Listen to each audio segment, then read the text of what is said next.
UP PCSJ 2025 और 26 की रणनीति हम लोगों की चल रही है। 24 में तो अब कुछ होने का नहीं है कुछ संभावना है? बिल्कुल नहीं है। तो 2025 और 26 के लिए हम लोग प्रयास कर रहे हैं। तो इसमें आप मैक्सिमम मार्क्स कैसे गेन कर सकते हो उसके बारे में हम लोगों ने एक स्ट्रेटजी तय की है, या हमारी स्ट्रेटजी ऑलरेडी शुरू से 2012 से ये चल रही है और मैक्सिमम बच्चों का इससे भला हो रहा है, फायदा हो रहा है। तो पहला मैंने बताया सब्सटेंटिव लॉ में जो क्वेश्चन नंबर 1 होता है आपका कंपलसरी होता है, ये कॉन्स्टिट्यूशन का होता है।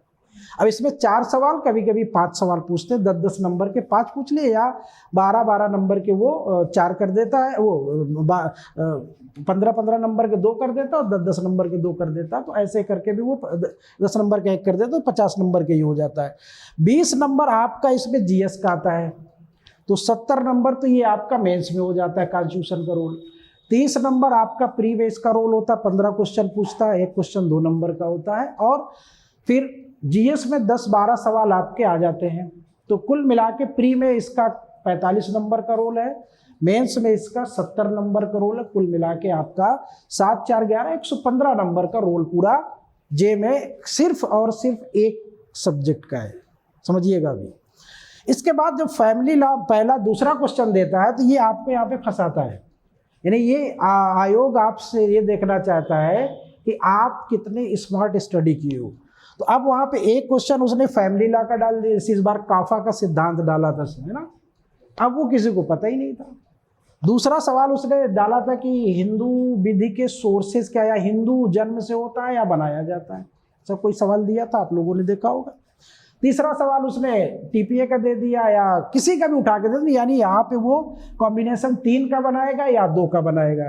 तो अगर 2 का बनाता है तो 15 नंबर ईच कर देता है, और अगर 3 का बनाया तो 10 नंबर ईच कर देता है ना, 10-10 30 नंबर, यानी एक सवाल ये आपका 30 नंबर का हो गया।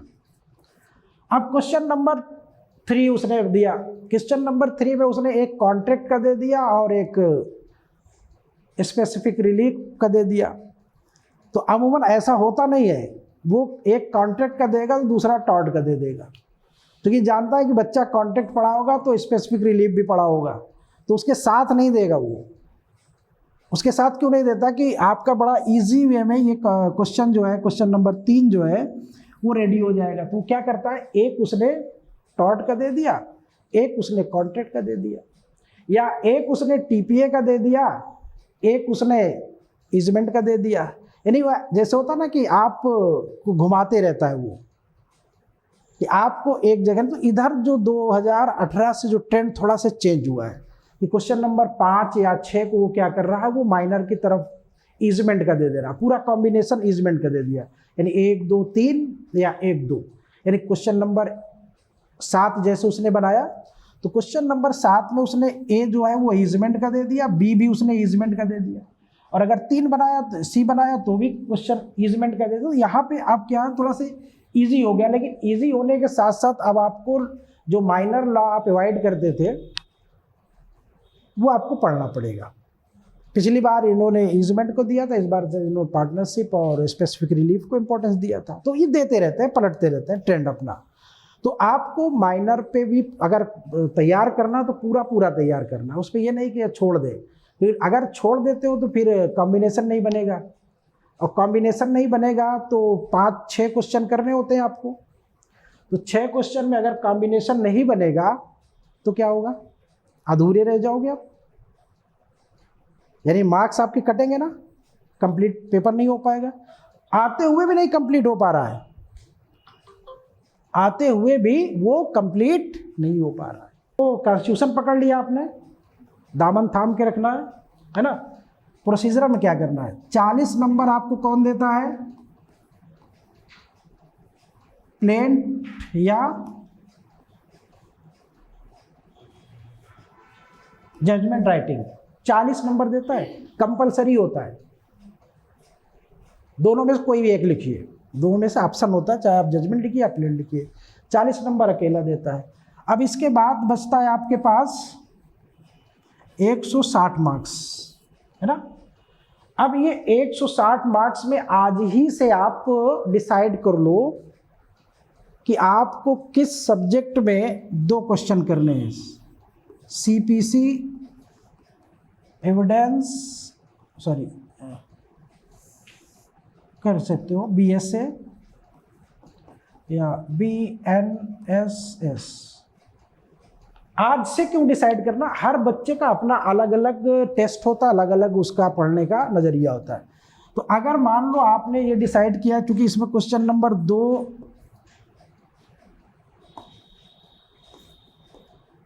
3, फिर उसके बाद 5 और फिर उसके बाद 8 जाएगा सीधे। क्वेश्चन नंबर 2 में उसने क्या पूछा, CPC से 2 सवाल पूछे उसने, यानी एक सवाल में 2 सवाल 20-20 नंबर के होते हैं, 20-20 40 नंबर का हो गया ना।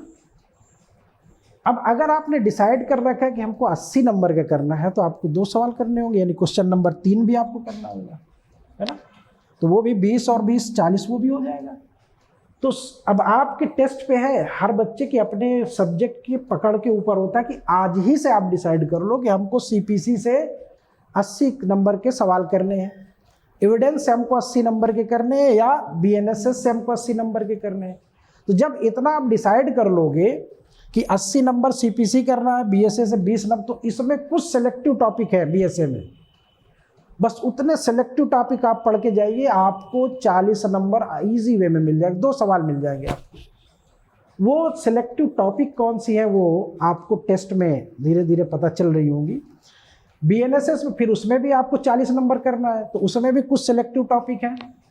अब अगर मान लो अगर हम सीधे से जो जहाँ पे प्रोसीजरल लॉ का जो पार्ट लागू होता है, कहाँ से लागू होता है, FIR से शुरू होता है, गिरफ्तार होता है, फिर मामला जाता है कोर्ट में जाएगा तो जांच होगी, ट्रायल होगा, ये सब तो होता है, बेल होगी, अपील होगा। तो यही 4, 5, 6 टॉपिक आप तैयार कर लो, दे देगा आपको 40 नंबर आराम से। पूरा मगजमारी करने की जरूरत नहीं मैं इसमें, इतना कर लो आप। इधर आपने ये कर, इसमें भी कुछ सेलेक्टिव टॉपिक्स है, वो कर लो, आपको 40 नंबर दे देगा। और अगर 80 करना तो थोड़ा फिर आगे बढ़ाना पड़ेगा, अपना दायरा बढ़ाना पड़ेगा अगर इन्हीं सब्जेक्ट में। और इसमें 80 करना है तो आप जो बेसिक 1 से लेके आपका 158 तक है सेक्शन, खूब बढ़िया तैयार कर लो। ऑर्डर पे ज़्यादा ध्यान नहीं देना है, ऑर्डर में कुछ सिलेक्टिव ऑर्डर है, 4 या 6 ऑर्डर है सिलेक्टिव, उसमें से कर लीजिए। अगर आएगा भी कॉम्बिनेशन में तो वो मिल जाएगा आपको, छूटेगा नहीं। तो अब यहाँ पे देखो कि एक सब्जेक्ट हम चाहे इस पे ध्यान दें चाहे इस पे ध्यान दें। उधर IPC हमको कॉन्स्टिट्यूशन 70 नंबर दे रहा था, ये कितना दे रहा है, ये एक, कोई एक, कहते नहीं कि किसी एक पे विश्वास रखो, अनेक पे रखोगे धोखा मिलेगा, मतलब अनुभवी हो, ठीक है। तो 80 नंबर, बात समझ आ गई ना। किसी एक सब्जेक्ट को अपना बिल्कुल से बना लो, ठीक। अब देखो ये हो गया ना, पता चल गया। अब इसके बाद हम लोग आते हैं पेपर 3 पे। 70 नंबर, 50 नंबर और 80 नंबर, इसमें से जो भी अच्छा लग रहा हो वो चूज कर लीजिए आप। 70 नंबर आपका पूरा जो 5 आपके लोकल हैं यूपी के, 50 IPC है और ये 80 रेवेन्यू है। तो बेहतर क्या होगा, रेवेन्यू। 80 इसको चूज कर लीजिए आप। 50 तो ये आपके पास सही है ना, ये तो रहता ही है। 8 + 13 130 नंबर। यानी आपको सिर्फ 3 सब्जेक्ट पे फोकस करना है। कौन कौन, कॉन्स्टिट्यूशन, उसमें से कोई एक चूज कर लो, और इसमें फोकस मतलब कि स्कोर को बहुत ऊपर ले जाना है। तो ये 3 सब्जेक्ट आप बहुत अच्छे कर लो, और उसके बाद फिर आप देखिए कि आपका स्कोर 600 के आसपास टोटल ओवरऑल फाइनल रिजल्ट 600 के आसपास ना मिले तब हमसे आगे आप कहिएगा, ठीक है। तो ये बात समझ में आ गई होगी। बाकी आपको और जो चीज़ें हैं मैं आपको अगले नेक्स्ट क्लास में GS में कैसे गेन करते हैं मैक्सिमम मार्क्स वो बताऊंगा, लैंग्वेज में कैसे गेन करते हैं वो भी आप लोगों को मैं बताऊंगा, ठीक है। Thank you.